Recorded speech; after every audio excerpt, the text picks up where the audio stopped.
I wanted to respond to this girl some time ago when she made the video about people responding to her videos in an aggressive manner. In the end I got lazy, but then she comes out with thin privilege.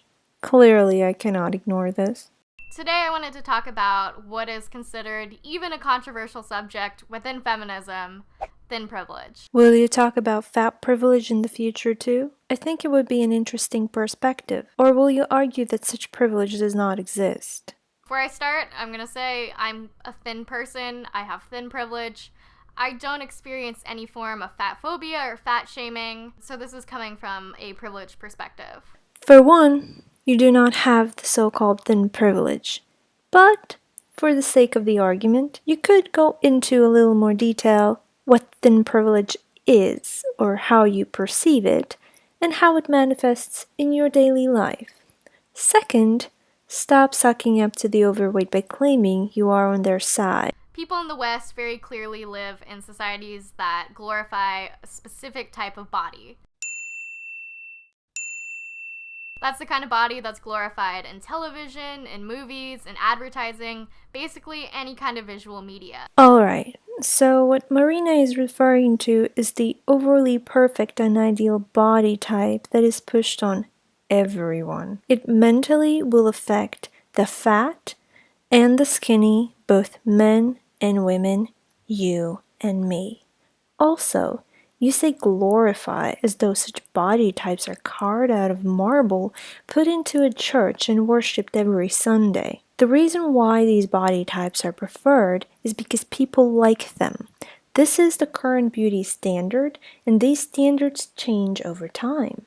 If anything, it seems that lately people like to see more organic bodies in different shapes and sizes, but not too varying, which means people's preferences change even as I'm wasting my breath on you. This glorification of very specific body types affects everyone. It affects your self-esteem, it affects your own self-image, it affects the types of bodies that you think are acceptable and are attracted to. So a side effect of this glorification of very specific body types is the idea that fat bodies are unattractive, unappealing. It affects you only if you let it affect you. Just because hot-ass people are in advertisements and movies is no excuse for anyone to start feeling bad about themselves. If that happens, one should examine their own mental health before blaming other people for being seemingly more attractive. Other people can't help it if they are born in a certain way or made some modifications to look better. It's not as straightforward as it seems. Whereas with fat bodies, Marina, plenty of fat people who walk this earth look like potatoes with arms and legs. Walking potatoes are not attractive. And mind you, this is not an attack on their personality. I'm sure they are great people, but if one is fat, certain questions arise, such as, what are the causes for that person's weight gain? Have they always been this way? Have they been bullied? Tragedy in family? Maybe they don't give a fuck about themselves, but expect others to care. The opposite end of this, a lot of people argue against the existence of thin privilege because very thin bodies are also stigmatized in a sense. There's no end of very skinny people telling you that they've been made fun of, they've been called anorexic, they've been told to eat a sandwich. So because of those experiences, they don't experience thin privilege. And don't get me wrong, this type of body shaming absolutely exists, and it's not okay. It's not okay if you're shaming fat bodies, and it's not okay if you're shaming thin bodies. But I think this is a problem that needs to be viewed systemically rather than just based on interpersonal experiences. Well, because you didn't set a premise for your argument for thin privilege, it's completely acceptable for thinner people to use the same arguments which thin privilege supporters use. Thin privilege assumes that thin people have it easier only because they are thin. Do you comprehend how stupid that sounds? The arguments that are presented as viable are laughable. It's overweight people looking for an excuse to stay fat and make thinner people feel guilty for being thin. I think one of the main privileges that thin people experience, and yes, I'm including very thin people, is that their weight doesn't exclude them from getting proper medical care. What the actual fuck? This is a very common experience where if someone is considered fat, they go into the doctor, and instead of focusing on the ailment that they're talking about, the doctor will say, "Oh, I think you need to lose some weight." You know, it could be completely unrelated to whatever symptoms they're having, but that's always the doctor's first choice. And can you blame them?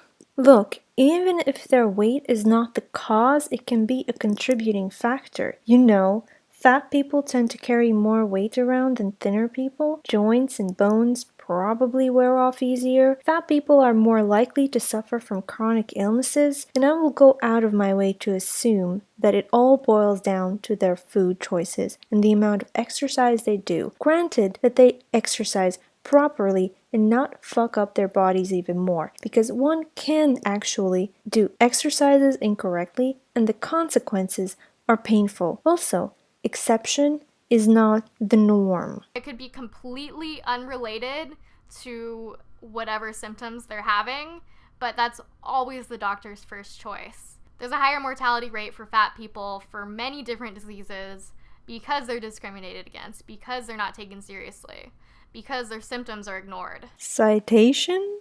Like, seriously, what evidence can you find to actually support this? And while it's shitty to be a thin person who's told to eat a sandwich, they're never going to experience this kind of discrimination within the medical field simply for being very skinny. When someone is losing a lot of weight, doctors look into what might be causing that weight loss. Is there a disease or some kind of disorder involved that's making this happen? Oh god, the diarrhea that is coming from your mouth is sickening. Where do you get this information from? If what you say is indeed happening, then don't you think it's stupid to generalize the whole healthcare system? Also, if someone is alarmingly thin, the doctor will probably tell their thin patient to gain more weight to prevent organs from failing. On the other hand, fat individuals usually have their fatness viewed as the cause of a disorder or a disease rather than a symptom of it. Even though there are so many cases where certain medications, certain digestive disorders, diseases, mental health issues can cause weight gain and should be viewed as a symptom of a disease or a medication, it's just viewed as the cause and it's viewed as that person's fault. Quite frankly, there are probably plenty of health issues that are caused by excessive weight. However, too much weight and obesity can be a symptom as well. To assume it is only the former and not the latter as well is just horseshit. And if the health problem has been caused by too much weight, then yes, the fat person is neglectful towards themselves as well as delusional, which implies they have mental instability as well. Fatness and weight gain is always viewed as a moral failing rather than just something that could be symptomatic of a larger problem. I just think it's very fucked up that a person who loses weight is losing weight because of a disorder, but a person who gains weight has a disorder because they're gaining weight. It doesn't correlate and it doesn't make sense, and I think it really just is dependent on our bias against fat people and fat bodies. So you'd rather rely on probability than reoccurrence? I wouldn't be surprised if in majority of cases a fat person became fat because of their own personal issues rather than something genetic or circumstantial. Overall, I do not quite grasp your main point in this one. On top of that, fat people are also more likely to be discriminated in the workplace. They're more likely to be viewed as lazy or less likely to get hired for a job because of their weight. Fat people are viewed as neglectful parents. The list goes on, and I'm trying to keep this under 4 minutes, so I'm definitely going to link sources below with more information and more perspectives because I am a thin person.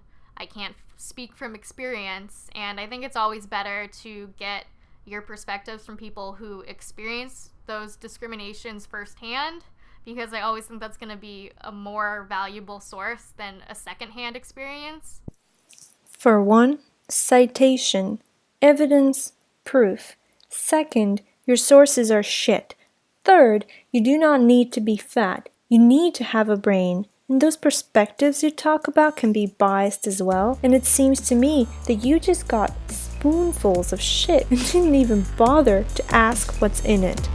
The best kind of source is an unbiased scientific proof of a claim, not from a mentally unstable potato. But hey, what do I know? I'm far too deep into my own privilege.